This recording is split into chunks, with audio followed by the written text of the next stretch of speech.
And starting to, hopefully it'll stream to YouTube, fingers crossed. Just give you a heads up. We are working on it. And we're then live. it's now streaming live. But it says, oh yeah, redirecting to YouTube. Okay, so now go on YouTube. Yep. And we got to grab the link. And share on Facebook. Is that how we do it, through sharing? Yeah. I'm so excited that this actually might work. Well, we are live now, so. I know, if we just get it to Facebook, sorry, and post. I think, fingers crossed. Sorry, we've been having some technical issues. You've probably been hearing some back and forth. This is on your channel, right? Yeah, it's just on my person. Yeah, and then it's just on YouTube. You have your own channel on YouTube. Perfect, I think. Did you find it? What is happening? I see my face, which is a good sign, right? It is a good sign when you see your face that has a live button next to it. I'm kind of stalled, so we'll just go.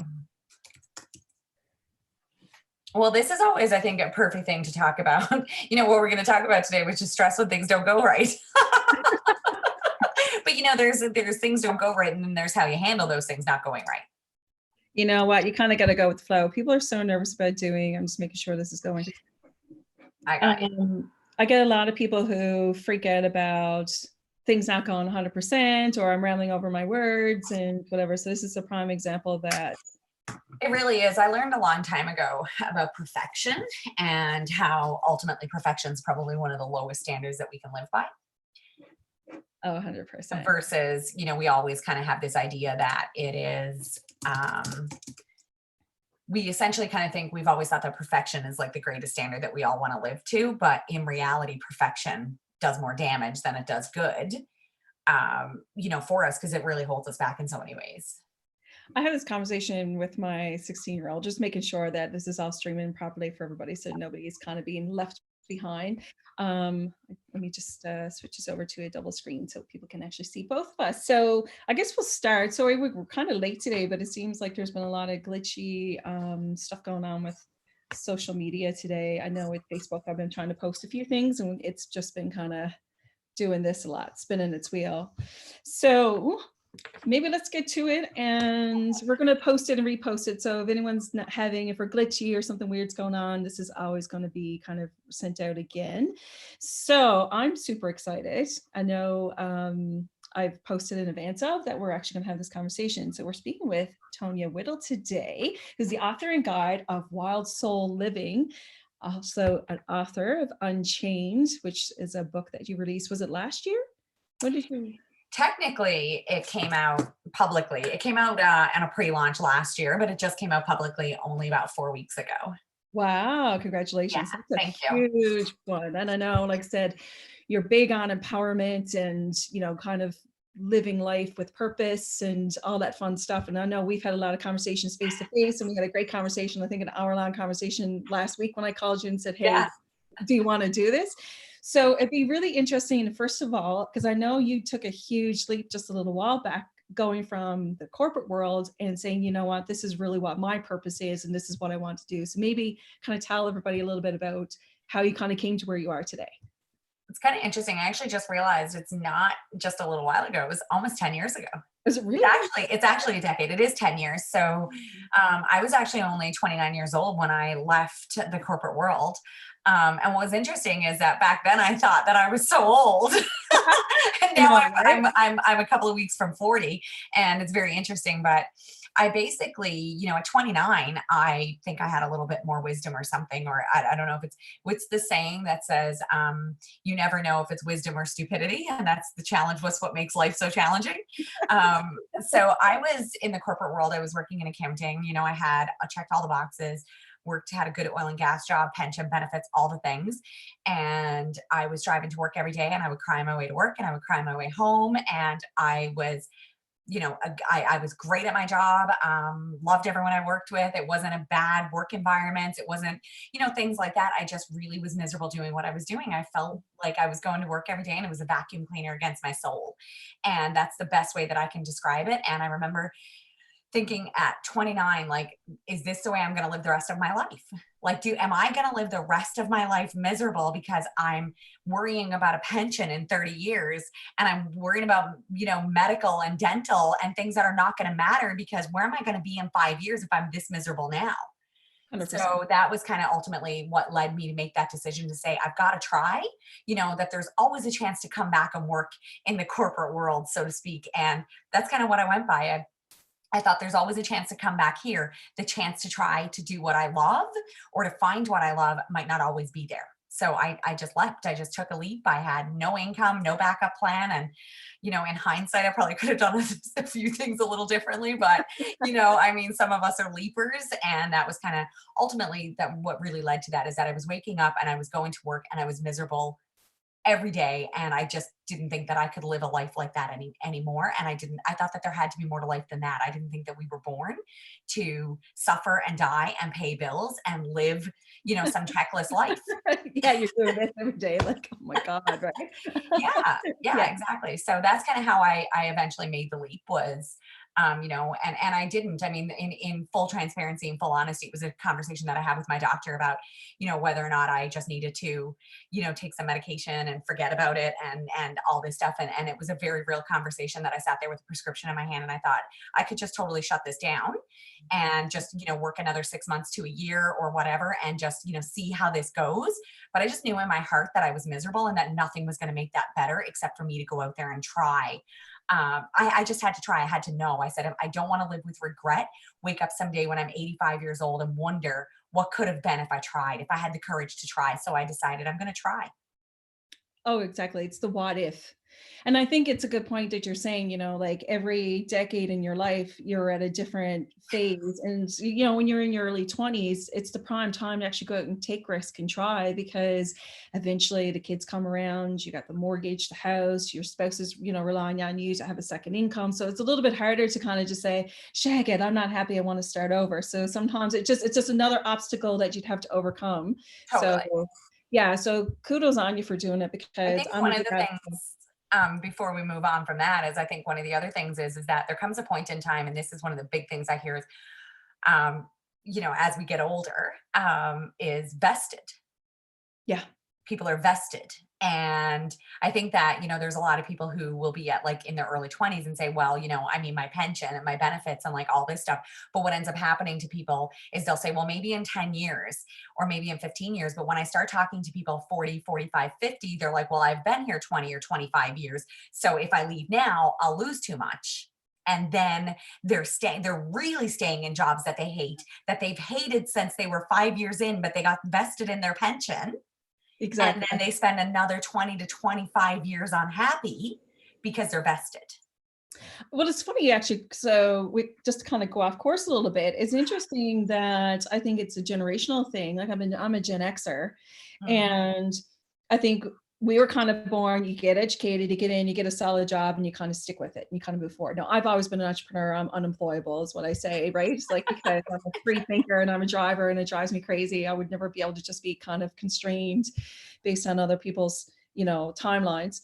But I think with the millennial generation coming up, it's going to be interesting. I've been reading tons of articles about it, about how even their mindset has changed a lot more. So, like for them, they're not looking for that 30-year, 40-year-old 40-year career with the company. They're Mhm. looking for experience. And I think they're more in tune to being happy and, Yeah. personal development and stuff like that. And I think some of the older generation can probably learn a little bit from this next generation of kids that are coming up. Even though they're kind of the Gen Xers are watching the millennials and the boomers. And we're like, where's my Pearl Jam CD? Yeah, exactly. We're kind of chill in We're the like, middle what is going, happening? But I think that that's, very true, is that for our parents, they just wanted us to have safety and protection that they didn't have. We had opportunities that they never had. And now I think the Gen Xers are raising the millennials and the Gen Z, and they're saying, I don't want my life to be chained to a job. I want to live. And so we're seeing a big generational shift every 20 or 25 years in how people are proceeding. So I've noticed that as well. Someone said to me recently, um, they're like kids today, new employees today are not like they once were. Once upon a time, people would sleep for weeks. They'd be killing themselves for overtime. And they're like, now they're like, no, thanks, going to the beach the weekend. And, so there is a huge shift for sure, generationally, in what people are looking for in their lives. Yeah, so like I said, I think it's just interesting, and I know, like, so I'm kind of right in the middle. I'm 43, so I'm kind of like wedged right in the middle where, Me too. like I'm a you Gen Z. have, Gen yeah, X. Gen, you're I'm kind not of Gen right Z. on the bubble, the cusp of, I think I have enough experience that I can kind of, move forward. And I think a lot of it, this is a really good conversation, especially for women over 40. You tend to kind of come into your own. You don't care about how you look as much. You don't care what other people think as much. You're willing to do more risk because you lose all that superficial stuff from when you're in your 20s, like what are people going to think? And I think Yeah. over time, you're just like, you know what? I've been kicking around for so long now. I'm just going to do it.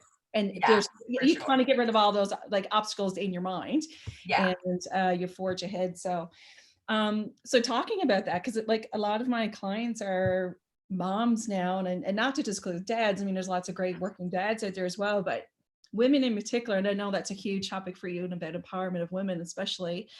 A lot of moms now have been kind of thrown into this predicament where now they're a working mom, where, come away from the office and now they're home and they got the baby hung on the leg, and their sense of balance is kind of off kilter. So I'd love to talk to you about like what we can do as moms to be able to still be a mom and be in tune to what their needs are, but in the same breath still be able to perform professionally and also have the downtime that I need to kind of be able to regenerate myself for the next day.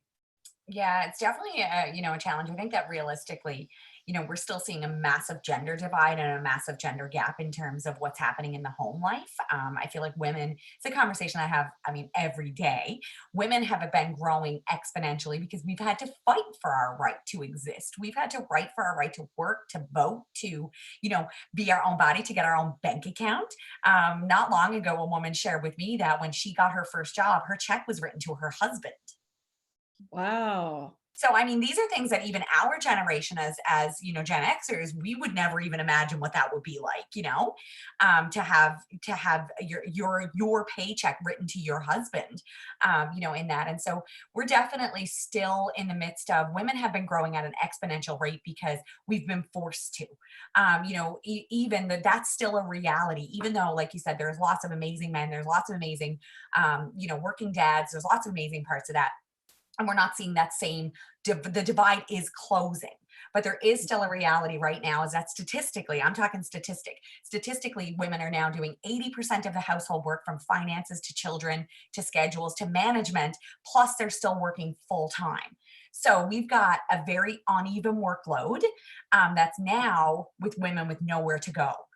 They can't get away. Work was probably their only like time to be like, okay, I'm Yeah. not a mom right now. I am a woman who is going to work, who's doing something that she loves. Well, now you've got like, the kids hanging off you while you're trying to do, you're trying to work a little bit, you're trying to get things done. But I think the reality is that we've asked women consistently, whether you're in the office or whether right now you're dealing with something totally different. We've consistently asked women to work as if they don't have children and families. And we've asked women to come home and be mothers and wives as if they don't have jobs and careers or any And other interest teachers. than being a wife and a mother. And teachers on And top of teachers. Yeah. And so they're schedulers, and they're the amount of unpaid labor, that women have been holding for a very long time. This can be a real thing that's going to put people over the edge of, there is no break. So, I mean, I run women's programs, I run coaching, all kinds of things. And consistently right now, I'm hearing a lot of women saying, I don't have any space. Like, I don't have any, they're like, I can't breathe. I don't have any space. And these are women who are working on their mindset. They're strong, they're empowered. They are women that, we all look up to and say, how do you do it every day? Kind of thing. And they're starting to struggle. The cracks are starting to come now because they're like, I got one of them was like, I got in the bathtub and I just was in the bathtub and like the kids were like banging on the door trying to get in. And she's like, I was in the bathtub. I'm crying. I'm like, that. someone Laugh take out of my her. children. Yeah. And I mean, we laugh about it, but in reality, it's a very serious situation when you're at your breaking point. And it's really easy for people to go home and stay home. But the reality is when there is no shift, there is no break, there is no space between work, between mom between cooking and cleaning and laundry. And now you have to be the teacher, the entertainer. They have no friends. They can't go out. There's so much added pressure. So now, if you've already got an 80% workload with no space, you can't get out to the gym. You can't go see your friends. You can't just get in your car and just go for a drive. Yeah. That's probably the only thing you can do is maybe go for a drive. So big advice that I'm talking to a lot of my female clients about is, one, they've got to get better at asking for help, because women still have a tendency, because of this divide that we've had for so long, that we're not real good at asking our partners to step in, to say, you know what, you need to get up. I need to sleep in tomorrow, or I need to go and get in the bathtub and I need nobody to be banging on the door. So I don't care if you got to duct tape them in the corner. like, dad up here, or whatever partner that whatever your relationship looks like, is the other partner has to partner up and really give you the break that you need. But women really need to be carving out that time. And this is not negotiable anymore. This is like, I need to go for a drive alone with my music on. I need to find that space. This is my bath time. This is, my meditation time. This is my critical time for me. Whether you do have to start getting up a little bit earlier to make that happen, or, if you don't have a partner, but Sure. we're kind of talking about mostly people who do. Yes. So they've got to really ask for the help. They've got to be able to put firm boundaries in place, really enforce some bigger boundaries. And if the only way that you can get it is to go and put some good music on in your car, even if it's in your driveway, get out for a walk wherever you can, and be forceful and be okay with saying, no, you can't come. Because this is a Oh big yeah. thing that women deal with, is the guilt of, like, the kids want, I'm going for a walk. They're like, I want to come, or your partner wants to come. And you're like, I don't want you to come. And you have to be okay with being okay with hurting their feelings, so to speak, and saying that, right now, I understand that you want to come, but we'll go later, or we'll go another time. But right now I need my time, because I need space right now. And so I think that that's the biggest piece of advice that I give people right now, is that you've got to ask for what you need and be very firm in asking for it and taking it, like, no matter what other people think. Well, that's the thing too. Like I said, for me, being a real estate agent, we were just having this conversation before we got on live. And I said, like, I'm used to being mobile and working from home, or working in my car, working in my office, at Central 21, so on and so forth. But a lot of people now are struggling with, like you just struck on, the whole balance piece, because now, like, normally when you come home, like, there's times, like, some moms will say, like, oh, I pull up to the house and I'm like, is it bad that I take 5 minutes to scroll through Facebook, just to kind of take yourself down a level or two, so you can face, the kids and the craziness, and getting supper ready and laundry and the homework and all that stuff.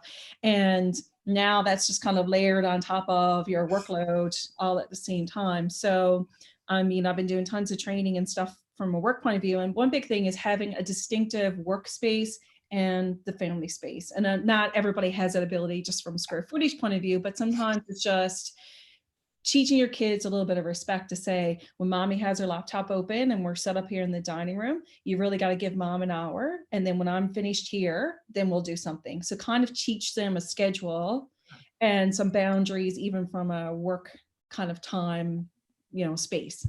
Well, I think it kind of, highlights one of the big things that we have going on right now, is that there are no boundaries anymore between parents and children, between workplaces and home. We all have this, and so even if you have a Monday to Friday 9 to 5 job, there still seems to be a lot of an expectation for people to still be working outside of their work hours. All of that stuff. So there's a lot of blurred boundaries that have been consistently going on, and I think what we're really going to see now is a highlight of those blurred boundaries, is that there kind of seems to be a parenting thing that's happened now, is that parents are not supposed to have any time on their own anymore. It's like, you're a Right. mom and that's all you are. You're a dad, that's all you are. And, and now that everything is blended in, I think that that is a really good point that you're bringing up, is that if you have the ability to carve out the space, or, when there is a note, or those things that are put up as that do not disturb, it really means that, I mean, unless the place is on fire, unless there's Yeah. something that is majorly urgent, we should be able to have that structured time. One of my biggest mentors is Robin Sharma. And one of the big things that I love that he teaches the most is that we've got to have tight bubbles of total focus. Because the reality is that most of us, you see, this is another thing that I'm really hearing a lot, that I think workplaces need to start tuning into, is that I've had numerous people tell me that working from home in their home office, they're getting more done in 5 to 6 hours in one day than they are an entire week. Bingo. Yeah. So now you're starting to see that maybe you don't need those 50 employees if you Mhm. had 10 really good ones who are working remotely, because they're able to get more done, more focused with virtual meetings. But that's kind of a, aside from that, is that you're kind of seeing the duality of some people are going to get a lot less done because they're home lives and there's no boundaries and structures there. And that's going to show cracks and chaos. Alternatively, you're going to start seeing people who are going to find that there's a lot more free time. So Mhm. if you're at home and you realize that your work, if you can get that tight bubble of total focus for your work, then when you're off, you're off. And then you can also get that tight bubble of total focus for your family time, so that when you're in your family time, that you shouldn't also be distracted, when your children and your partner have a right to that special time with you as well. So when you can create that tight bubble of total focus within your family, and then if you can find the space and carve out that space for the tight bubble of total focus for you, so then you've got these three bubbles. This is my work, this is my family, and this is my me time. And then if you're really focused on what's happening in there, you're going to round out a really full day. And I know that that looks like an ideal world when, I was listening to the radio yesterday, and the radio host, you could tell, was distracted. And then she's like, sorry, my kid's having a tantrum. I was like, I'm personally loving the realness that's coming from this. I'm loving the realness of seeing, that people do have families and they have lives and they have those things behind who they are in their workplace. So I think that there's a big part also of dropping the perfection, that we don't need to be perfect. Is that right now, if my dog starts barking outside the door, or, I was on a call earlier and my husband comes barging in and he's like, I dropped my phone in a bucket of water. And, he never usually, like, he's always, because I've been working from home and doing this for a long time. But, it's like those moments where we get to see that there's real people, real humans, real families, real struggles, real challenges that are behind here. So I think it has a dual effect, is that if we want to have a better perception about it, we can see that there's real people who are doing amazing jobs with trying to, like, balance out this really stressful time. And if Yeah. we ourselves can start to realize that if I let go of my perfection, I don't need to be perfect, that my kid might run in its underwear, while I'm in a call with my boss, or, my husband might run in his underwear while I'm on a call with my boss. You know what I Our mean? viewing Something is like gonna that. go, yeah. Like, I Right, hope not. yeah.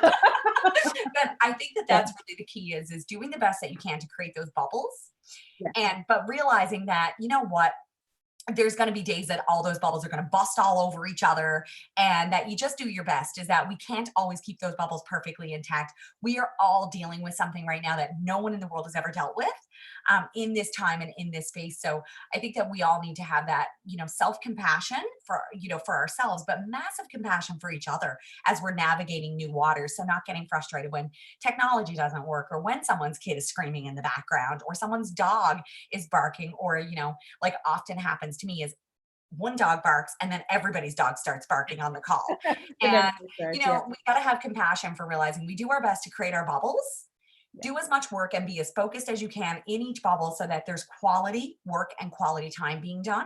But then the days that all the bubbles bust all over the place, like, just accept those as well, that tomorrow's a new day and maybe my bubble will stay intact tomorrow. Fingers crossed. Exactly. I Yeah. mean, as I said to you before, I said I started off because, of course, I'm really restricted with my work because it's really a contact sport. You're working with clients and you're going out looking at houses, or I'm going out and talking to people about selling their homes. So it's really hard. Yes, virtually and technology is really good, but there's components of my business that I'm not able to achieve right now.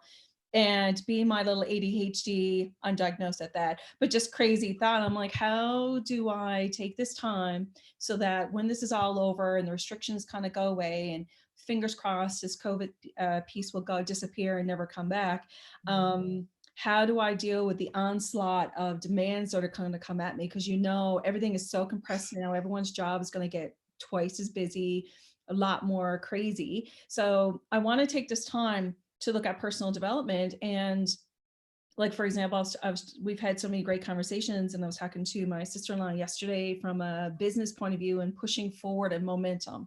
And I'm big on momentum. Just keep pushing forward, positive, positive, positive. And the theme of I guess my series essentially is uncertainty and opportunity. So you can look at it from a negative point of view. I'm stuck at home. I have to work from home. Or the positive of, you know what, I'm safe at home with my kids. I can be around with everybody. I have my basic essentials that I need. And you know what? This is only for a very short period of time. So maybe it's time to look at some personal development and say, okay, what can I do? Because when life is really busy and you're that hamster on the wheel, it's really hard to kind of say, you know, am I really stressed? Because most moms don't think about it because I'm so worried about everybody in my household that maybe this is a little bit of time to say, you know what, I'm working a little bit more efficiently, but maybe I'm going to carve out an hour to maybe read the book or do some coaching or something. So curious to kind of get your take on some suggestions on that. Well, there's a couple of things that I'm going to challenge on push forward. And so you talk about personal and professional development. This is my jam. This is what I love. This is what I live for. Even beyond that is really bridging that spiritual gap of really looking for a deeper meaning. So that's kind of what I mean. Like, is religion and spirituality are very different, but in that more meaningful life for most of us. And I think that, in general, the people that I work with who come to work with me, come to my events, who come to, all this stuff, the number one thing that I'm hearing is people are tired of the hamster wheel. People are tired of the treadmill. They're exhausted. I got off that treadmill, a long time ago. And even though I'm busy, someone made a comment to me recently and said, "You're always so busy." And I'm like, but busy for me includes my meditation. I walked in the forest today. I had my workout. I ate well. I drank water. I had a bath. Like, that's not stuff that's not a busy plate for most people. Most people are not fitting those things in a year. What I'm fitting in a day. That's, part of that. That's part of my flow. So I think that, really moving into this place about looking at when the world starts to come back online, what are the parts that we want to take back online? Do we want to move back into a place of getting the hamsters back on their wheels, getting back on those treadmills that are going nowhere? What kind of life do we really want to start living? And this is a perfect opportunity where the world has hit pause. Industries are going to collapse. And other industries are going to massively grow. You look at the tech industry. I attended a tech thing about 6 years ago, and they talked about all this stuff that was going to be happening in the future. And I remember thinking, like, this is so, to me, it was so far away. It was like they were saying in the next decade. I was like, I can't see how that's going to happen in a decade. It's already here. It's Yeah. less than a decade that this stuff is happening. And so there's going to be people that are going to be sitting at home in big industries that are going to be like, you know what, we can work with a remote team. So we don't need these massive buildings anymore. And we don't need, huge teams. And there's going to be a lot of people who are sitting at home who are going to realize, I really like homeschooling my kids. So I don't want to put them back into that, environment. And there's going to be lots of people like you and I who are going to be sitting here realizing that they want to work from home, that they want different opportunities, that they don't want to go back into that. So that's a big thing that I would think about is now is the time to think about what you want your life to look like when everything starts to come back on stream, where we're allowed back out again and we're not in quarantine. Is what do you want your life to look like? And start building that life now. Because one of the things, even when I was a personal trainer, and because that was kind of the gap between the corporate world in accounting and moving to here, is it kind of that was the natural progression, is helping people in the gym. And I would say to people, your body is not built in this one workout that you're doing today. You don't go to the gym and do like bicep curls and you have great biceps and then that's all there is to it. The body that you're going to have in 2 years is built today. It's built in the choices that you're making today. So the life that you're going to have when quarantine is over and when COVID-19 is over, and what's going to happen is going to be based on the decisions that you're making today, having foresight, looking for opportunities when everybody else is panicking. The stock market's the only place people don't buy when it's on sale. Oh, 100%. They're too Right? scared. It's on sale now. Now is the time to buy your Fortis and your stocks that we normally can't afford, because these are long term. These are things. So I think that kind of looking at where we want to be, what treadmills we want to start back up and what ones we don't. And then that becomes a personal and individual decision about thinking about the life that you really want to live. There are people who absolutely thrive and love the corporate, skyrise life, and that's all they dream about, and go for it, live it, whatever it is that you want. But the majority of people that I talk to are the ones who are saying, I can't breathe anymore. I don't know the last time that I, had a good night's sleep, or when I rested, or, I'm struggling to get to my kids' things. And I feel like a bad employee because I'm trying to deal with my kids. And I feel like a bad, mom because I'm trying to deal with my job. And, there's all these pieces. Yeah. So I think that, it's really starting to get some clarity and some focus on what it is that we really want our lives to look for. What would a meaningful life really look like for you? I always ask my clients to do this exercise. So fast forward to your funeral. And we all hope that our funeral is going to be when we're 90 or 95 or, 150. You know what I mean? We don't want to think that our funeral could be around the corner, or things like that. But the reality is, we don't know how much time that we have. And every day really ultimately is a gift. We could be living in a place right now where they just do not have the resources. We could be under martial law, like many countries are, where, we still have the freedom for many of us to go find a hiking trail, to go outside, to do some of those things. We're still allowed to go get our groceries. We're asked to be as mindful as we can about those things, but we're still allowed, um, to do those things. And you kind of look at, like, what options and what opportunities do I really have? What would a meaningful life be like to me? What would I want people to say at my funeral? What would my eulogy look like? What meaning am I going to leave behind? Did I make the world a better place because I existed? What are my children going to remember about me? And not doing that from a place of fear, but I like to do it from a place of reverence, because I think that Mhm. keeps us in alignment. Is that my biggest fear is not dying. My biggest fear is not living. And I don't want to wake up when I'm 85 or 90. And this is one of the biggest things that drive my decisions today. Every single day is, when I'm 85 or 90 years old, if I'm lucky enough to live that long, and whatever that time is, whatever time that I have to look back on, am I going to be happy with the choices that I made? And I'm not, I think we can all say we're always not where we want to be or where we envision ourselves to be. There's always work to be done, and there's always places to grow. But if my life is going to be lived on my terms, what is that going to look like? And so that's kind of one of the exercises. And then we start to trickle that back and say, well, if that's the legacy that I want to leave behind for my children, or for the world, or if this is something that I would really rather be doing, then what steps can I start taking now while the world is paused to make that happen, instead of waking up when the world comes back online and a year down into it, you're finding yourself back on the same treadmill that you've hated being on all this time. This is an opportunity, I think, for people to really assess their lives, their careers, and start asking yourself some really deep, difficult questions that we normally are too busy to ask, and start reflecting on that to say, where do I want to go from here? Bingo. And that's where my mindset is. It's like you got 2, 3 months here to, whether you're working at all or only working part-time or you're working from home. So like you said, because you're super focused and you can time management a little bit better because you're not commuting and you're being super focused when you have to be, gun to the head, you got to get this done because the kids need me. I think it's a really good time for moms in particular, and for women, to really take the time to say, really, what do I want? Maybe you're in a relationship that's just not working and you got a fear of like not wanting to step away from that.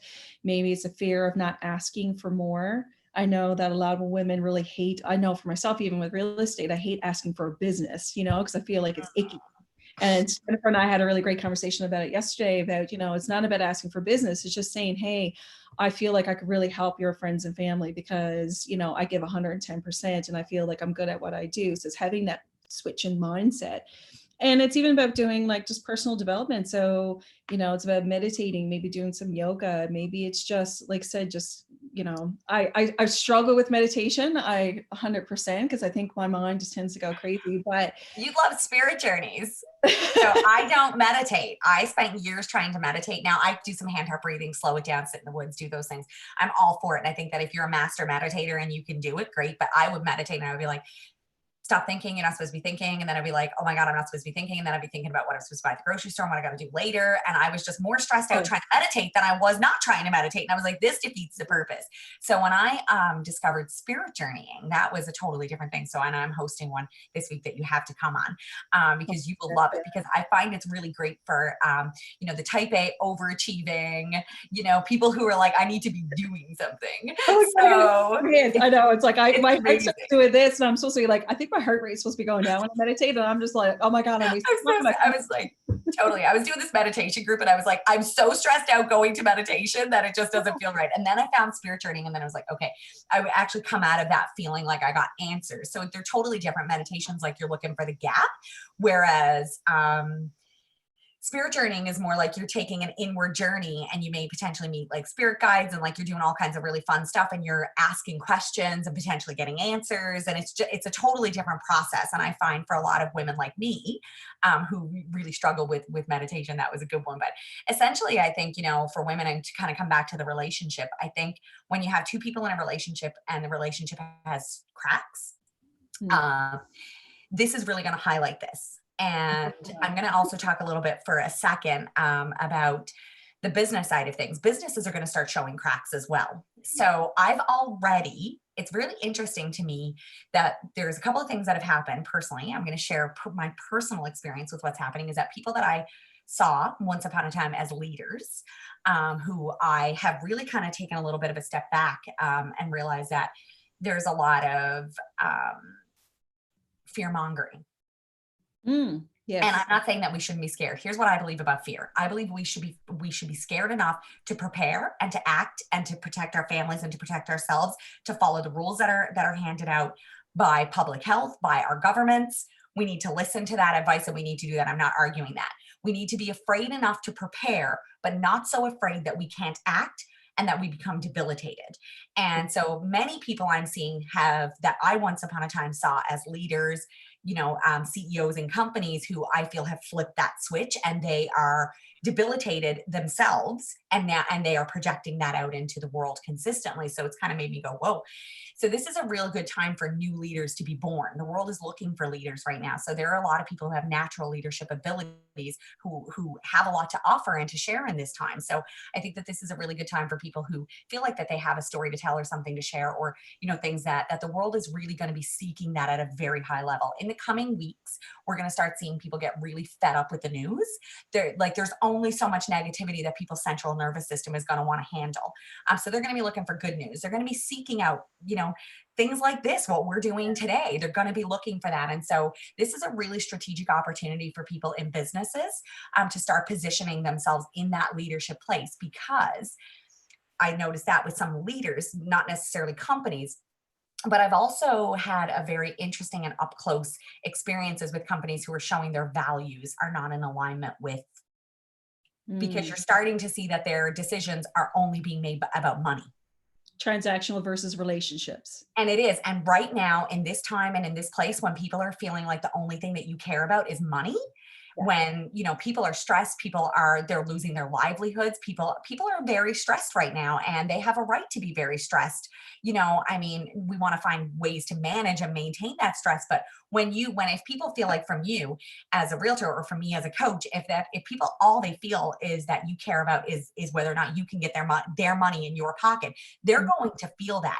And you want to remember that as a company, you've got to be making decisions right now that are really in alignment with your values. So the values are not just something that you post on your website that look good. You've got to live those values. And crisis right now is going to show us the companies that are going to be around and that are going to thrive in the next 1 to 5 years versus the ones that are really going to start to struggle, because people are going to remember this. When this crisis is over, they're going to remember who had their hand out versus the companies that were offering a hand up.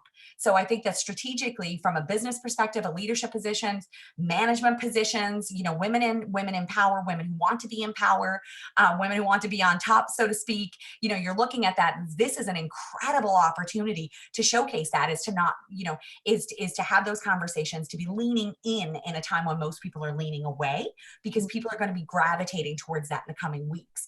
In relationships, I think it's really critical right now for people to start looking at that assessment, like you said, that in the coming months, this crisis and this pressure is going to make those cracks bigger for people. So it's really good necessarily to, be looking at like creating more Not drama. that you want divorce, but it's just, you want to be happy. And there's so many people who stay together for the kids, or they're staying together for fear of like, how will I be able to afford to be on my own, or fear of being by themselves. And you want everyone to be happy. And, I know lots of happy divorced people that have been able to move on, find a partner that fits in their life. And like I said, sometimes it's those values where this is either going to bring the good or the ugly out of people. And we've been seeing some of the ugly, like people slamming people who, are getting sick from this virus, and just people attacking. And you see people who are like throughout kind of beeping horns for all of the, nurses and doctors. Exactly. And I tend to choose the positive side of things. I think this more empowerment. It feels better to feel like we're in our power, but I think that crisis shows. So this is, people will say crisis brings out, it's kind of like this. I believe this about money, right? People say money is the root of all evil, or money brings out the worst in people, or money makes people bad, or crisis, brings out the worst in people. And I say, no, crisis and money bring out what's already in you. 100%. Money is a magnifier. 100%. And Yeah. I'm gonna like, I haven't actually said an F-bomb, which is like, incredible here for me at this point, either one of us, right? But we're like, the reality is that when you look at this, money is a magnifier, what is already inside you. So if you're an asshole, you're gonna be an asshole with money. And if you're a good person and a giving person, then when you get money, you're gonna give more. You're gonna do more with it. That's the reality. People say money changes people. I'm like, no, money magnifies what's already in there. The same thing as crisis. Crisis is going to magnify who you already are. Right now, you're seeing businesses that are panicking and they're throwing spaghetti at the wall. They are screaming at everybody all the time, buy this, buy this, buy this, buy this, buy this. And people are overwhelmed and tuning it out. They're not even hearing it. Then you have the people where it's the same thing. They're attacking people. They're issuing, like, I was shocked when I heard that people are issuing death threats to people who have COVID. Like, It's I just mean, they, crazy. they probably didn't go out and lick the shopping cart intentionally, like, to get it. I mean, it's a virus. It's no different than the flu in terms of like, I know it's more contagious and it's more dangerous than the flu. But what I mean is every one of us has the potential to go out and get that. And it's not fair, but, I thought, who does that? Who attacks or issues death threats to people who have it? Because again, like, it's a magnifier of what's already in you, which is all fear-based. 100%. So this goes back to the whole stress and anxiety, because stress and anxiety shows itself in different ways. It does. So like I have a 16-year-old and a 12-year-old, and they're like big athletes and they're on multiple teams. And it was just like, my daughter was doing 6, 7 practices a week and in full school, like grade 11 and stuff. So her schedule was crazier than mine. And so when all that got taken away, it's like, she had like a panic attack, which was, not something that she normally doesn't have. But then it's like she became very angry. She was kind of lashing out at us because she didn't know what to do with all the emotions of, and she's like me, I need to be busy, busy, busy, busy. Yeah. And so be curious to kind of like maybe talk about that, because it is a good point. Like with stress and anxiety, what signs do we need to look for? And if we're trying to deal with a partner who's angry, or we're looking for someone who's sad, how do you tune into that? And what are the signs we should be looking for? Well, I know that this is like, Tonya needs to be a Buddhist monk here, but, there's like, we all can't like just we need to go into our own caves and not talk to each other for a little bit. Yeah. But the reality is that stress and anxiety show up in very different ways. So there's a couple of big things that we're going to start seeing right now coming up and as but I don't know if other people do, is that, my jam is really human behavior, is looking at why do we do what we do and what drives us to do the things that we do. So as Tonya, I could sit here and be like, who does that? But as the behaviorist in me, I know who does that. I know that it is somebody who's triggered by fear and that they're scared that they're going to get it. And ultimately, when we really start to trace that back, we're looking at people's, are dealing with their own major fear of loss and mortality is what's really being triggered within them. So it's really hard to say this, but it's ultimately the best thing that we can really do. It's easy to say in words, but not easy to do in practice. But we have to detach from people's stuff, because when people are lashing out, that is about them and it is not about us, even if they say it's about us. So if I said something to you right now and you got like super angry with me and you started getting triggered and you were like, you made me feel that way. No one can make you feel any way that you don't give them permission to. No one can trigger an emotion in you that isn't already there. So we can totally detach from people's stuff and let them be where they are. The problem in relationships and what's happening, what we see in the social world when people start to do this, is that we're triggered and then we think that someone needs to behave a certain way. So we get all up in that space. So people's stress and anxiety are going to show up in very different ways based on everybody's life experiences, their belief systems. So beliefs equal behavior. Mm-hmm. So what you believe Yeah. is going to determine the behaviors that you're going to engage in, which are going to give you the results that you have in life. 100%. So beliefs equals results. Yes. So what I believe is what I ultimately get, because what I believe determines, the actions I take, all this stuff, and what I ultimately get in return. So a couple of the big things that I think we're going to start seeing in the coming weeks is going to be those cracks in relationships that are really going to be struggling under the weight of this. People who are unable to get their mental health support. People who are already struggling with high levels of anxiety, panic attacks, PTSD, CPTSD, bipolar. The reality is that human beings were not meant to be locked away. We were not meant to be locked inside. And so many of us have been, creating routines that are like go to work and like all that stuff. And that's all different stress based. But we definitely weren't meant to be cooped up, unable to move, unable to do the things that we love, unable to, see each other. Because at the end of the day, you and I are doing this, but it doesn't change the fact of how it would feel if we were in the same room. And when we're finished this conversation, what a hug between us is going to feel like. So you're going to start seeing, human beings thrive in six things. We have six ultimate needs, which are certainty. Everybody's certainty has been shaken right now. 80% of the population certainty driven, and we have almost no certainty. How do you get certainty? Not from outside, but you have to start getting it from inside. Mhm. We love variety. How much variety are we getting right now? Yeah, exactly. We're getting a lot in terms of the constant daily global changing environment, but it's not good variety. It's not variety is the spice of life kind of variety. It's kind of like it's the kind of variety that CRA just sent you a bill you don't want. Like it's not your partner just brought you home diamond earrings because they love you kind of variety. Or, put your best clothes on. I got a date night planned variety. It's like, what's next? What's coming next? Or as someone said, every time there's breaking news, it's like, oh, for God's sake, what now? It's that kind of variety. So that's stimulating, which is really taking away our certainty. Then we have a high need for love and connection, which we're really not getting right now. We may be getting in our family, but if you have a family that's under massive stress, there's fighting, there's all that, we're not getting it. And then we can't get out with our friends, and we can't get out with our extended family, our coworkers, people that we're used to seeing. So that's being challenged. Significance is going to be something that you're noticing, a high need for attention. And many people are going to be getting that through social media, through fights, through just some of the random things they're doing and posting, like licking toilet seats and all this kind of foolish, what most of us would classify as foolishness. And then we have the need for growth and contribution. So growth and contribution is something that we can really thrive in right now, and we can find ways to develop our own certainty and our own variety within these things, and finding ways to meet our needs for love and connection and getting attention in healthy ways. But ultimately, what we're really looking at is people's trauma is going to be triggered, people's mental health is going to be triggered, people's relationships, people financially are going to start getting really triggered in the coming weeks. So there's going to be a lot of stuff that's going to be happening, and each person's stress is going to show up differently. So I would say that what we want to start looking for is especially very concerning behavior, that where you start to may notice that people may be moving into suicidal ideations, or really overwhelming or very concerning behaviors, where I put my high alarm is looking for anything like that. And and really making sure that people have those supports available, and that we're sharing phone numbers and helplines and all of that, because they are triple staffing most of those services right now.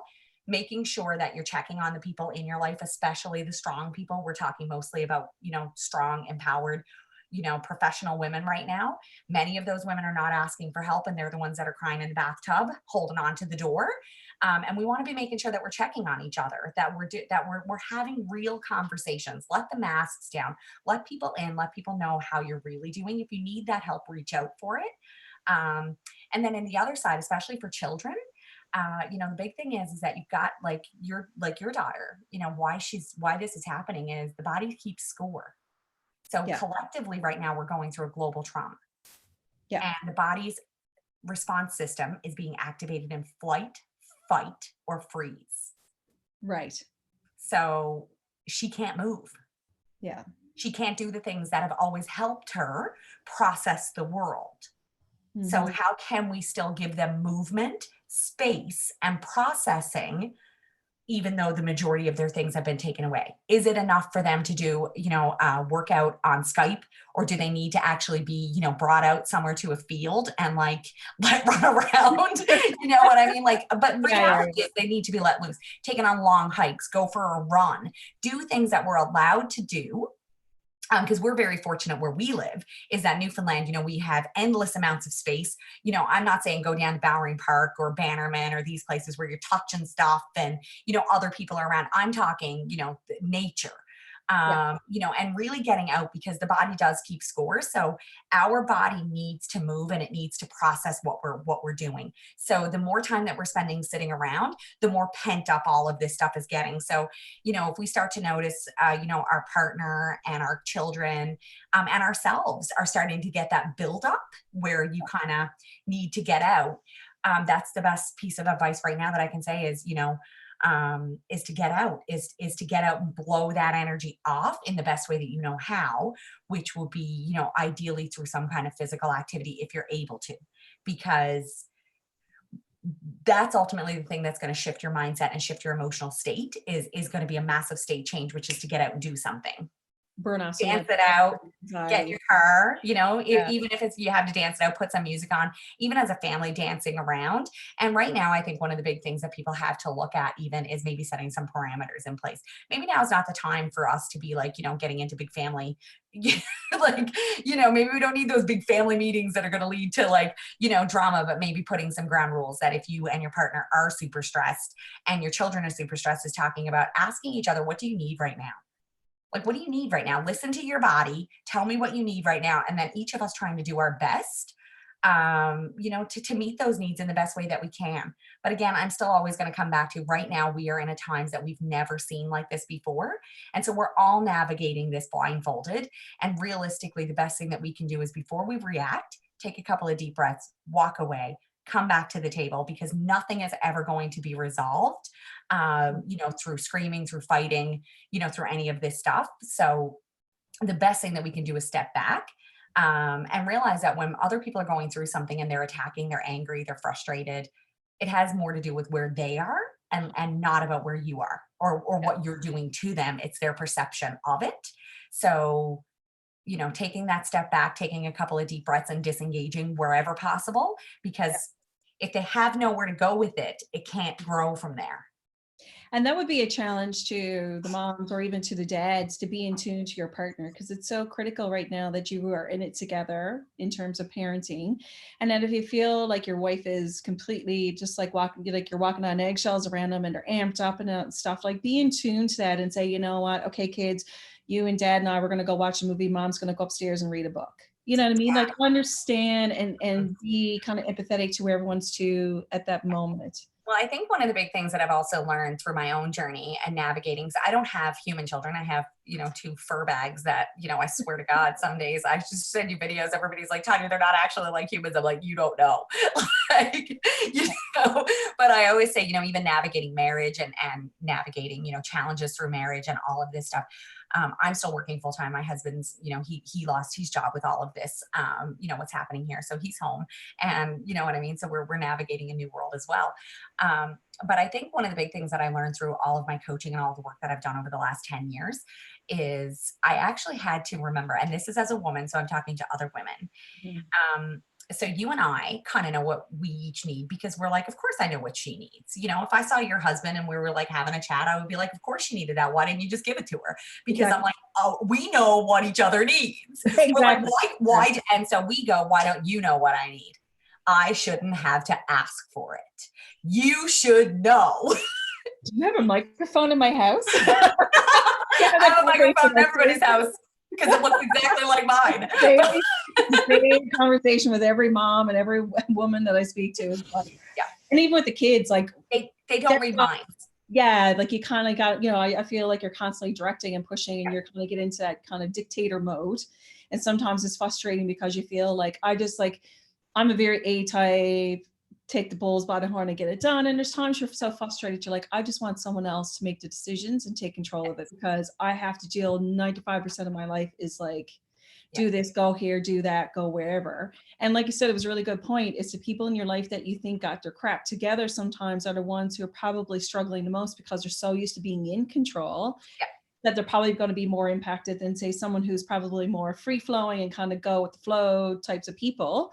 And, so like I said, I think it's like I said, it's really critical to be empathetic and understand. And I was watching an episode, and I follow you and we talk a lot about spirituality, and I agree 100%. And I was watching it's actually psychic, whether you believe it or not, but it was a psychic. And one of the questions was, what do you think is the purpose of this pandemic?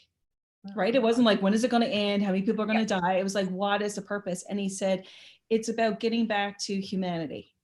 Being human. We get so caught up in the material and whatever. It's really about, like, so for example, he was saying like stores and companies now are coming in tune to like having shopping hours for the elderly.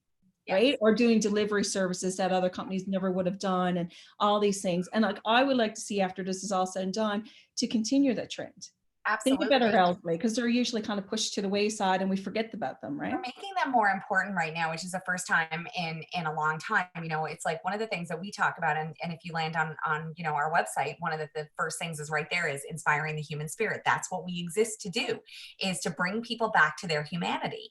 And I think that for as many people as we're seeing fighting and arguing and blaming and accusing, we're actually seeing more signs of people checking on their neighbors. When I came back from Nashville, I was back the morning that the Canadian government issued for Canadians to come home. It was my scheduled flight, but I left here, everything was fine, and within 48 hours, the whole world changed in 48 hours.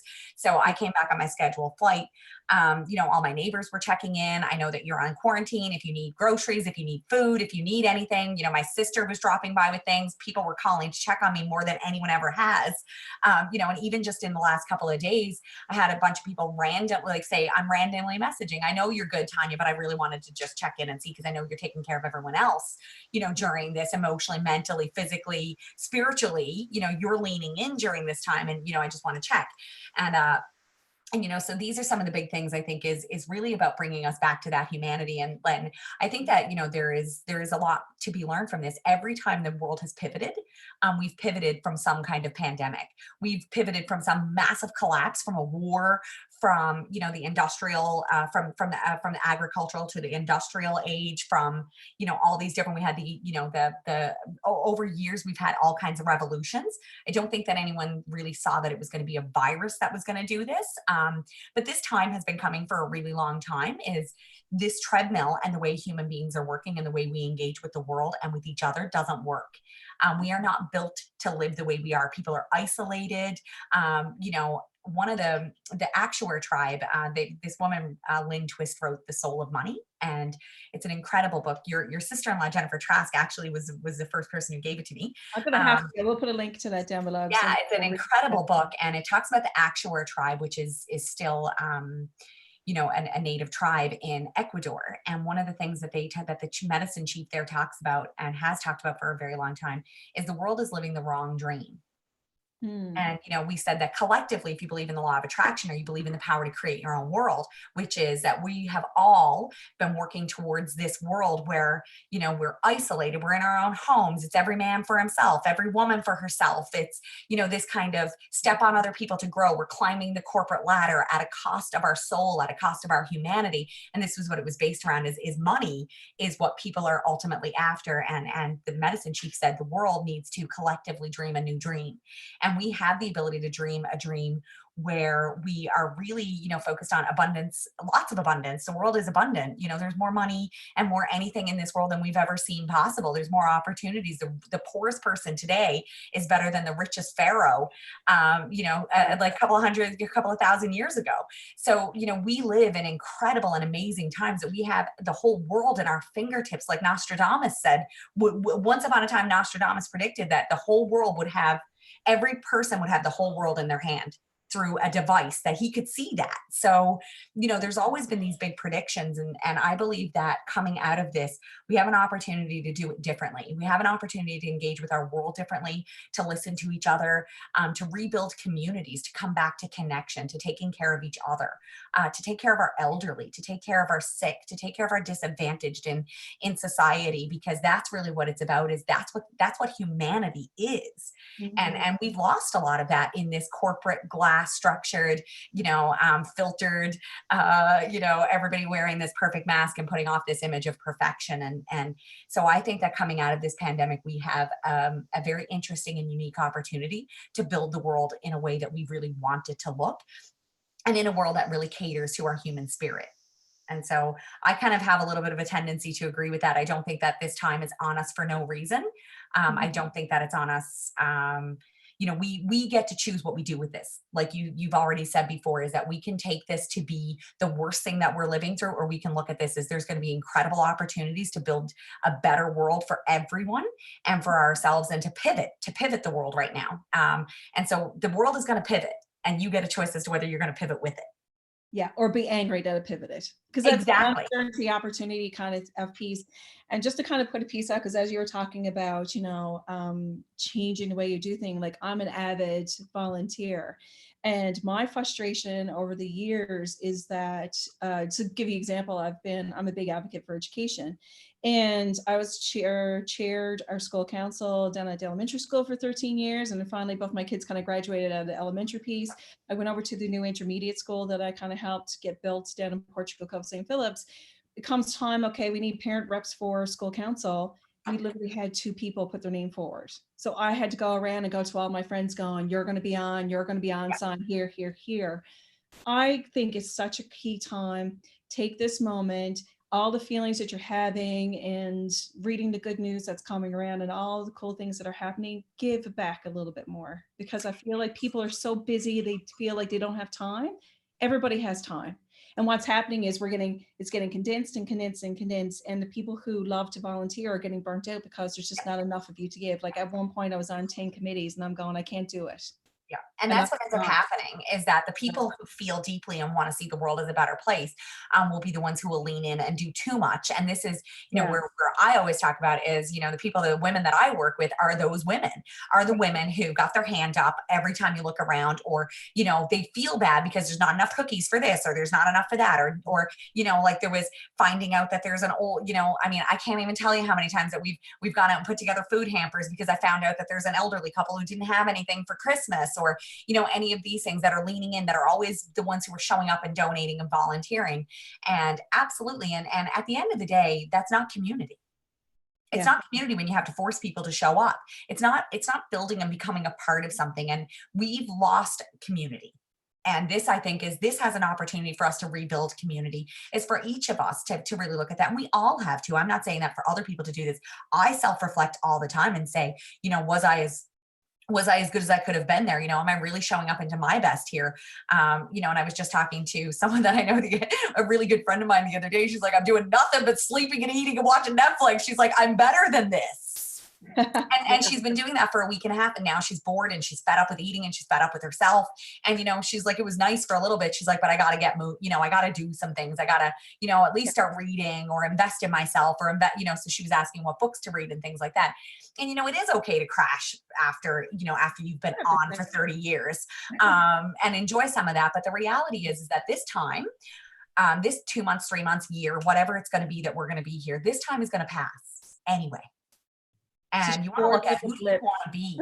Who do you want to be when you come out of this? Do you want to be better for it because you took this time, to finally get in shape, to finally learn how to cook, to finally eat healthy and, drink enough water, learn a yoga practice, or, have that time with your children?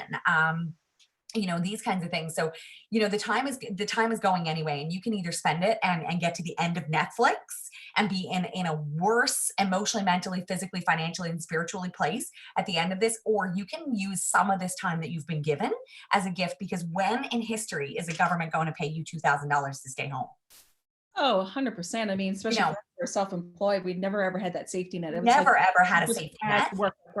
Yeah. Exactly. And I know that for a lot of people, it's not enough to cover, a lot of things. And people are still going to be, doing this stuff, but there's so much resources available. We live in a time right now where, look, I was in Vegas a few years ago, and this man had a thing in his, like looking for money. And Yeah. he was like ripped. This guy was like, he had a sign. And, people always call me a bleeding heart because they're like, you believe everything. I'm like, that's my karma. If they're not asking for the right reasons, that's their karma. I'd rather be a bleeding heart than a cold, closed, dead heart. So, but here this guy is, he's ripped and he's like doing pull-ups off a chain link fence. And he's got this thing out in the front, and basically said, homeless, need money for protein powder. Priorities. And I was like, there you go. Right. So, and I watched this video of this woman who, and being in the gym, it's one of the things that I've heard so much about is people are so unhappy with their body and their health and things like this. And I watched this documentary with this woman who, she was 485 pounds, and when I saw the documentary with her, she was 175. She basically spent a year using her basement stairs. That's all she had. She had no money. She had no money to invest. And she said, I decided to get in shape. So she was running up and down her stairs. And then when she got to a point, she was doing push-ups, dips, step ups, squats off of Yeah. them, and just body weight stuff that she could do. And then I think she was a year and a half in, she started finding opportunity, she became a different person, started looking and finding opportunities, and was able to invest in a different level. So the reality is that we live in a time right now where anything that you want is at your fingertips, and many things that you can get low cost or affordable. So I Yeah. think that now there really is no excuse for people who you can use this time to make yourself bitter or use it to make yourself better. And Beautiful. I know what I'm choosing, Yes, and I exactly. know what you're choosing. And Yeah. these are the things, is that this time is going to pass anyway. And do you want to come out on the other side of this better and in better health, better shape, and even better off financially because you're making different choices, right now. So I think that you can really, we can use this time to our advantage and create our own opportunities here instead of, just sitting around, waiting for the end of Netflix to show up. Exactly. So, I mean, to go back to, I mean, some of the points that from my past sessions that I've done, some of the key points is like, I know personally for myself, you go and you wake up in the morning and you're going, okay, well, I really don't have to get up bright and early to, this morning. Then you leave your pajamas on, you're like, I'm going to clean up a little bit and then maybe I'll work out and then I'll go to work and da da da da da. Next thing you know, it's 5 o'clock and you're eating chips and you're going, what did I do with my life? And then you get into this cycle of, I'm really out of whack, and you felt out of sorts because you're like, I can't handle this. And then I said, you know what? I got to get up in the morning, get up bright and early, go to bed when I normally would if I was working, get Yeah, up, get in a shower, put your makeup on, even though you're not seeing anybody, yeah, but actually put that routine into your household. And even for my kids, like I challenged my daughter actually, because I'm a big Dale Carnegie advocate. And I was like, I will pay you to read the Dale Carnegie stress book because she has a lot of stress in her yeah, life. So she was like, as a teenager, okay, money, right? yeah. And like That she, fixes everything. right, money, As a money follows, teenager. money saves everything, right? You pay them to do anything, they will do it. And I'm getting her to help me with some of my business stuff. And I was like, I will literally pay you a stipend to do some of the work, but I'm doing it to push her out of the rut that she's in, which is staying up very late, sleeping until 12, 1 o'clock, getting up, eating, working out, and sitting in front of the TV the whole day. So you're trying to break the cycle, even for yourself, but also be in tune with your kids, challenge them to have a goal and have some purpose, because purpose is everything. And the two biggest stressors in life is health and fitness, and health being physical and mental. So Yeah. we want to make sure that, like our mortgage broker was saying the other day, this is your time to get your financial house in order and look at that line of credit and where the money is going and start fixing and tweaking. Because like I said, you get so busy day to day that the little things tend to fall to the side, even though it stresses you out and Yeah. you don't want to This deal is with a it. great time to like look at things. And I'm not saying, there's anything wrong with Netflix, everything in moderation. I always say, here's my favorite quote of all time. Okay. Everything in moderation, including moderation. Because every now and then you just need to have a free for all. But but the thing is that there's nothing wrong with sitting down and watching a movie or having family time and watching some TV and things like that. But I mean, when I heard that people have reached the end of Netflix, I was like, is there an end to that thing? You know what I mean? But I'm like, you could imagine that if you were binging on personal development or professional development, or, on just, something different. So I just think that we've been given such a unique opportunity that we've never been given, whether it's to like, minimize your house, get rid of things that you don't need, clean, you want to talk about clean your financial stuff, get a budget in order, look at these things instead of getting stressed out, face stuff, because we don't know what we're dealing with until we're willing to face it. So, get your external house in order, get your internal house in order, clean out negative thoughts, negative belief systems, tune out. I believe that we need to be informed, but there's a difference in being addicted to negative news media. So seek out some positive stories, read some, great articles, and look for some new opportunities, try new things right now, try baking and cooking and, different things that you like, set some challenges for yourself. So my membership group, I gave them a physical challenge this month. So we did like a 30-day, thing, because we said, movement right now is more critical than ever because of this constant global trauma that we're all feeling. And then if people have other traumas, then that's all also being triggered in there. So I set a challenge for myself right now that I'm going to do 5K every single day. You do And what? You do that. Yeah, but for me, I'm like, I'm eating all the cookies. I'm eating all the cookies, and I'm like, oh, I'm gonna do 5K anyway. But it's just about more the challenge, because it's like easy for me to do the same. I work from home. It's easy to start sleeping in because my husband's up really late. So he's not working, and he can't work, at something here in the house. He could do house things, but you know what I mean? He doesn't have that schedule. So it would be really easy for me to start sleeping until 9 or 10 o'clock, because I don't have, things that I have to have a set schedule for. So I have to be really diligent on setting those schedules for myself. So the same as you. So my morning, I'm very strict on a morning ritual. I think everybody needs a morning routine. I think as soon as you get out of bed, move. 20 minutes movement. I don't care what you do, something that should make you sweat, run, move. Some people like yoga, but I'm a big proponent of sweat in the morning, because we actually scientifically know that it washes your brain and it releases anything from your sleep. So it's basically like it blows that off of you. Then I like 20 minutes of journaling and 20 minutes of personal development. So that's like a key, your 60 minutes to massive success in the morning. And then, get your shower, get your breakfast, get all those things, and get ready to start your day. And really gridlock that in. Then spend your day in these bubbles. So I'm working on this. Put your timers on, and staying away from your phone, especially as much as possible, unless your phone is where you're doing the bulk of your business. But really taking those core moments where you're away from it, and creating some challenges for yourself. For me, 5K just gives me about 15,000 steps a day. I need that because that's what my body is used to. So for me, it was just more about, I don't want to get that lazy routine to be like, oh, I'll work out later, or oh, I'll do that tomorrow. It kind of became 5K is my daily. So then everything else is gravy.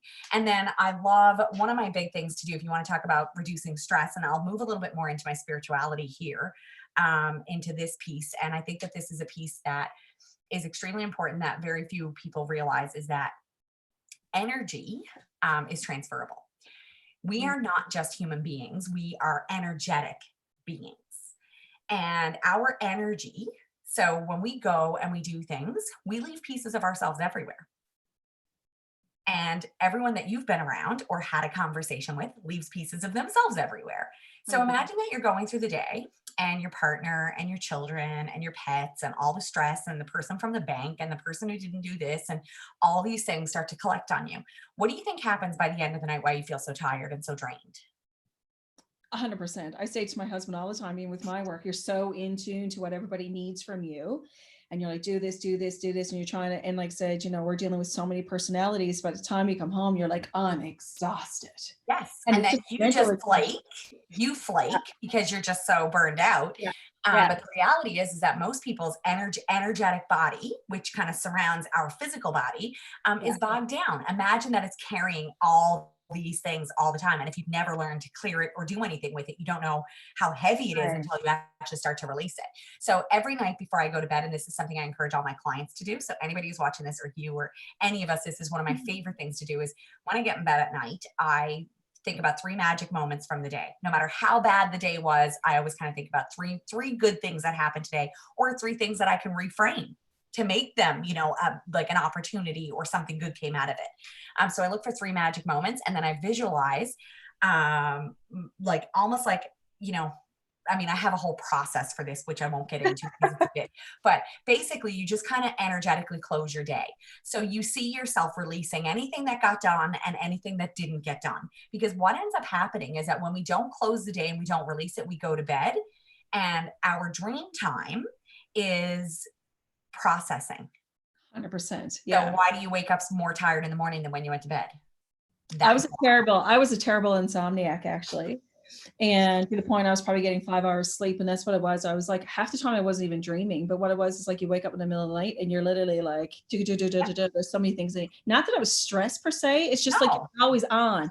it's And then all I had to always on. And I think a lot of it is, I can remember one time, like, I'm a big night owl. I love working at night. And then like a client would text me and I'd be like, and I remember one time I had a call and I went to bed early, and they had texted me and said, I need to know something. And it was something like insignificant. It wasn't anything that was like time sensitive.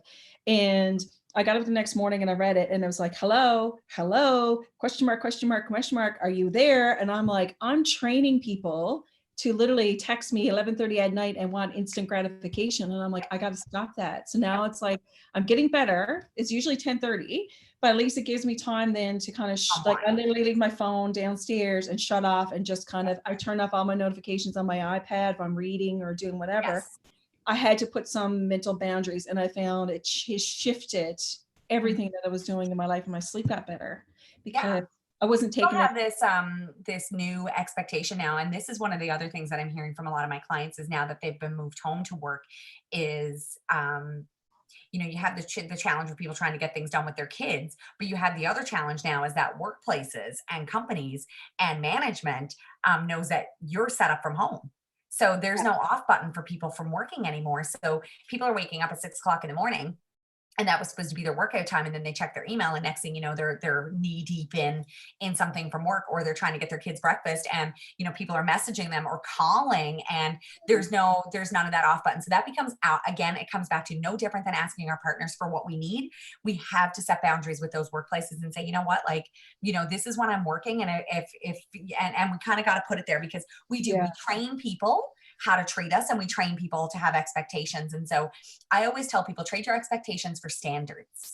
So, change out that you have what you expect from people and what you think people expect from you, and start setting standards for your life, because then that will start to determine what you will and will not engage in. And that becomes really critical, for us in these, especially in these or any trying times, is yeah, that we're building the life that we want. And that means that that's built today in the choices that we're making and what we're engaging in today. Not, you know what, I'll stop responding to people. It's like this, I say to people, like, it was like in the gym, if you want to be a size 6, let's just say that that's your body's natural size. You want to be a size 6. You can't get up in the morning and treat your body and treat yourself like you're a size 12 if your natural body is a size 6 and wants to be and you want to be a size 6. Like, mm, you have to get up and you have to make decisions today as a size 12 that a size 6 would make, right. because that's what's going to get you that size 6. So the same thing is today, you don't start saying, okay, well, when I get the promotion, when I get the management position, when I have my mortgage paid off, when this happens, because when becomes a nightmare. So we talk about we're living the dream, but most people are living a nightmare. And so the nightmare, you can always tell you're living a nightmare by if you're using statements like, when this happens, I will. That's an key indicator of living a nightmare, because you're saying at some time down the road, when all these things get in place, then I will change how I engage, what I do, and how I show up. When in reality, it's like, if you want more peace and you want people not to be texting you and have expectations that you're going to reply to them at 2:30 in the morning, then you have to stop replying to them at 2:30 in the morning. You can't say, I'll reply to them at 2:30 in the morning after the sale is over. I can't say that I'm going to, when I've sold this many houses and I'm, I've got my promotion and I don't have to worry about sales anymore, then I'll stop doing that. It's like, if your ideal client as a business person, if your ideal client, I don't know that that's in anybody's ideal client list, is that my clients want me to be available 24/7. And it wasn't like they were intentionally doing it. I think No, it's they're setting not. yourself up for it. And it's Yeah. just, and I think that's probably a good way to end this whole conversation off, is about boundaries and about, like, for example, we're going into a Friday evening now. I've punched the full week.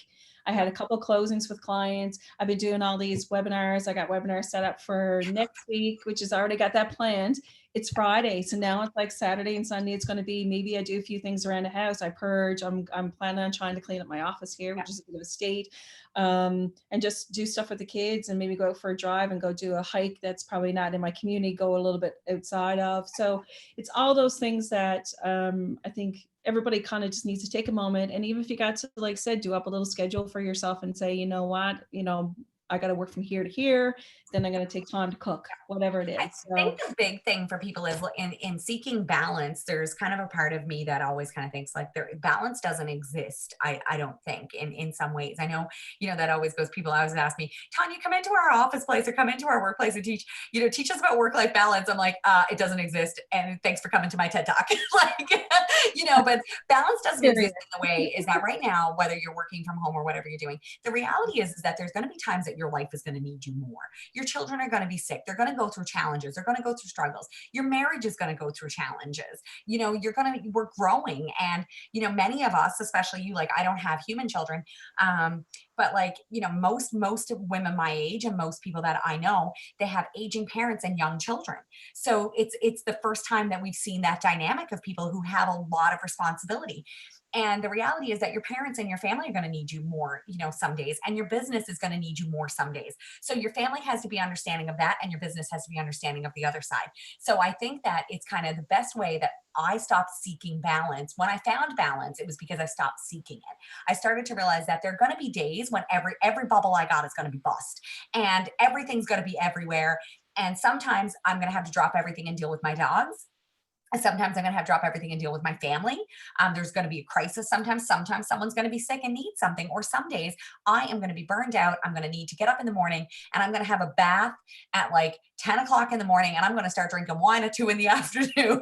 And it's going to be that kind of day. And I don't need to feel guilty about it. Yeah. And the same thing is that, if you have 2 or 3 days where your family needs you more, then that's where we find the balance, Okay. I think, is in allowing ourselves to. And this was where I said I wanted to challenge you on something, which is, instead of push forward, can we learn to flow forward? Yes. Because if we can learn more flow, then that's when we get in tune with the universe. That's when we get in tune with nature. That's when we get in tune with the cyclical nature of life. So, even coming back to like our spirituality, is that there's seasons, right? We have Yeah. seasons. But human beings are trying to be in bloom all the time, when there are times for rest. There are times for days off. There are times for, doing nothing. So what if you spent the whole weekend in your pajamas because that's where you need to be? And you don't go on that hike, or you don't go out and clean your house, or you don't have a big project to do. And, maybe sometimes the best thing that we can do for ourselves is, when we're feeling that, massive creativity push, because we've got that massive burst of creativity, and we're working around the clock, and we're pumping out stuff, and we're nailing every aspect of our lives. And then we're naturally going to hit fall. We're not in bloom anymore, fall, and things are falling away, and layers are shedding, and we're tired, and we want to sleep more because it's coming up for winter. We're supposed to be harvesting and getting ready. So it's Yeah. allowing ourselves to be in tune, I think, with those cycles, and realize that, some days are going to be hard and some days are going to be really easy. And if we can work through the hard ones and monitor and manage how we show up in the hard days, that's what's really going to make the good days even better. That's what gives us great days. Is, our biggest problem, I think, as human beings, is that we want every day to be in bloom, and we want every day to be no problems. But I would say everything is easy when the sun is shining and there's money in the bank and your relationship is on point and your kids are well dressed and behaved. And, Mhm. that those are glorious days. And that's what we have to realize, is that, how we respond and react in the hard ones will determine how many of those glorious ones we'll actually get. 100%. So ultimately, I think kind of looking back at because I mean, we could go on forever. We could go We'll be forever. here till Sunday. Put your We love to pajamas on talk. and get your wine. It's happy hour. Yeah, we go right into the evening, and so bringing callers. But I think Is that you, ultimately, Baz? yeah, exactly. Oh, I think ultimately what you take from it is you got to forgive yourself. Not every day is going to be perfect.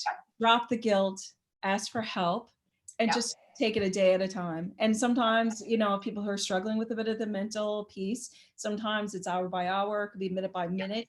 Take the time. Don't worry about what's going to happen a month from now or when we're going to get back. Just focus on how we can make the week great Exactly. and to make your And how relationship we can make great. And today great. yeah, exactly. Ultimately, we don't know what tomorrow is going to bring. And not just because we're in a global pandemic, because any single day we have no idea what tomorrow is going to bring. Every single person who gets up and puts their pants on tomorrow thinks that they're going to go home and take their pants off tomorrow night and go to bed.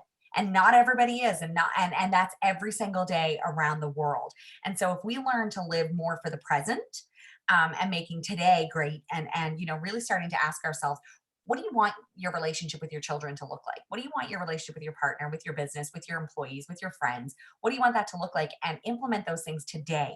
Make important what you think is going to be important when you die. Yes. When you fast forward to your funeral and think about what people are going to say about you, what do you see as important then, and then make that important today? Because we don't know. And I don't say that to be scary. I say that to be reverent, to say that, to respect that this is the life that we've been given, and this is our chance to do it. Like, It's It's a really funny story because I believe in perspective, and I think life has a way of kind of putting those things in place. Whether like so this is a global one, but I mean lots of times you could be everything is going great, and then you just totally get kind of knocked off kilter. So like I was going through a business situation. My husband's business was starting to shut down, and we were just worrying about what's it going to look like, and the fear of the unknown, and finances, and all that stuff. And in the middle of it, my mom, who was perfectly healthy and can run circles around me, got sick, and I'm going like, seriously, why now? And to me, it kind of allowed me, and I'm a big believer that everything happens for a reason. And I said, I think she kind of had to get sick in the way to help me get a bit of perspective. Money is just money. You know what I mean? And There's that more of it to be made. relationships, those relationships are more important. And it kind of helped me put a lot more perspective into where I was too. Whereas before I was just like, about money. And then you realize, you know what, I can get through this. So as women especially, listen to your intuition, and if you're feeling off kilter, change something. Yes, exactly. And I think that you've done a really good recap. And I think that perspective is a really great way to end, because I think that there's always a perspective shift. I think that if I sit back and I ask myself, what else could this mean? What else could this be trying to teach me? What could I learn from this? How can I grow from this? How can I pivot from this? What is a bigger perspective? I kind of look at like, what's the 30,000-foot view here? If I was Yeah. able to fly high as an eagle and I could look down at this, what's going to be important? And if you're spiritual or religious at all, you can ask, if you believe in the universe, what's the universal perspective? What's Yeah. God's perspective on this? How can I grow, and how can I learn, and how can I shift this away from negative into not necessarily moving it into a positive, to find the bliss in something that might not feel Yeah. blissful right now, but because it doesn't have to be happy or blissful to be a really empowering teaching tool. I 100% agree. So I love it. But anyway, I know we're probably beyond an hour, but thank you so much. But 5 o'clock. Because I know It's gonna say 5 o'clock somewhere, but it's 5 o'clock here. Well, I'm excited because again, we're going to put connections to the Wild Soul Living, and to also connect to your book as well that you've written, because it's a great time because you can download it. I think it's on Amazon and a couple of the different. Yeah, actually, Amazon, or my publisher. I asked my publisher this week. They can't change pricing of physical books because there's a production process, and things get in production, and there's cost and all that stuff. But they were able to drop the cost of the Kindle edition. So this week only, my book is actually on sale on Kindle for $2.99. Oh my God. And we did that because we really want to put it in people's hands, because again, it comes back to the story of, my book is really about how I faced my own stuff, and faced my own past and my own trauma, and turned it all into a positive, and turned it into, creating something better. I had to create a better foundation for my life. And I think now, maybe more than ever, is a really incredible time for people to read something that's more empowering, to teach you about perspective shifts and how to turn your life into the way that you really want it to be. So now is a week to get it. Yeah, exactly. Exactly. Right. There's no complaining, right? Starbucks is closed, so it's your coffee. It's half a coffee. So, and definitely follow the Wild Soul Living, because I know you do tons of like live little sessions like this, and you're always kind of throwing out little pearls of wisdom and helping people kind of work through it. And I know you've been doing it more and more. So we'll definitely connect down below. And thank you so much, obviously, for taking time. Thanks for having me. Busy, and hopefully you have a great weekend. And if anybody got questions or comments, I know this has been a bit kooky trying to get online, but after the fact, we'll definitely kind of, if we feel there's a lot more comments or more questions that people have, then maybe we'll do a second little run at it and try to help people out on Facebook. because since we have we have a bit of time at home, and you're like myself and you like to chat. So I'm never worried about what I'll say. Yeah, we didn't really have to do a script per se. So anyway, thank you again, because I know, like I said, you're a busy woman trying to kind of lock you down. But I think we had a lot of great conversations, and I think there's something in here for everybody, whether you're female or male, or you're a young viewer, or someone who's a little bit older, working or not working. I think ultimately the message is be joyful, have purpose, love what you do, and just take the time to kind of breathe and take it for what it is. Like I said, when else are we getting a break and actually getting, a little bit of money to help kind of float us through until we can get back to work? So use it and, come out of it stronger. Exactly. I 100% agree. I'm super grateful like to get this opportunity to come on and chat because, anytime that we get to have real conversations where the masks are dropped and people get to really, see inside other people's lives and just have this perspective shift. Even if one person gets something out of it, it's always worth everything that, every ounce of conversation that we get to have is, because that person can influence and change so many more people. And that's really what this is about, is really getting that humanness inspired back inside of people. So I'm really grateful for the opportunity. So awesome. So anyway, thanks everybody for connecting, and thank you once again. And hopefully everybody has a great weekend. So stay safe and enjoy. Hopefully the weather will actually cooperate and get a little bit warmer. So enjoy your 5K. Okay, see you guys. Enjoy. See you everybody. Bye.